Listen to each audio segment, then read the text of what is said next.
Ini ada soalan.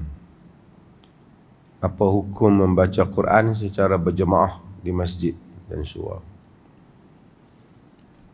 Membaca Al-Quran secara beramai-ramai ini ada beberapa keadaan.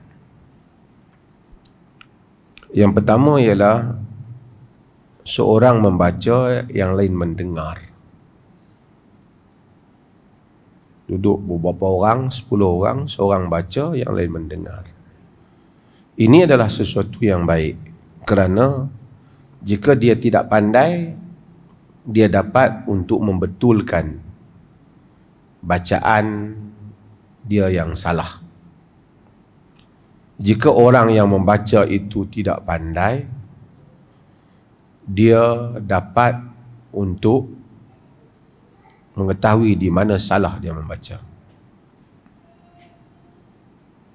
Yang kedua ialah bacaan memang ramai-ramai di dalam satu suara. Ini ada beberapa keadaan juga. Keadaan yang pertama ialah di mana seorang membaca, yang lain mengikutnya beramai-ramai. Tujuan yang lain mengikutnya beramai-ramai itu ialah kerana ingin meniru bacaan yang betul. Macam mana kita dengan guru baca, kita ikut. Tapi kalau guru tu ada 10 orang anak murid, 10 orang anak murid akan mengikut guru. Maka jadilah bacaan ramai-ramai. Itu tidak mengapa, bahkan itu sesuatu yang seperti yang pertama tadi, itulah yang berlaku antara Nabi dan Jibril. Jibril baca dan kemudian Nabi SAW, itu nama tadarus, wa tadarusul Quran. Wa tadarusul Quran, yakni tadarus, yakni seorang baca, seorang belajar, yang mana dia baca, mengikuti. Itu juga tidak mengapa dengan syarat dia memang ikut nak meniru guru itu dengan bacaan yang betul.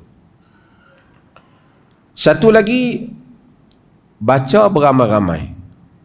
Kawan kita baca, kita juga baca. Baca memang tak ada ikut siapa, tapi memang satu suara beramai-ramai. Ini satunya ada risiko. Jika sekiranya dia memang nak bagi dia serentak, pertama dia tak ada sebab untuk dia mesti beramai-ramai. Kenapa dia nak beramai-ramai?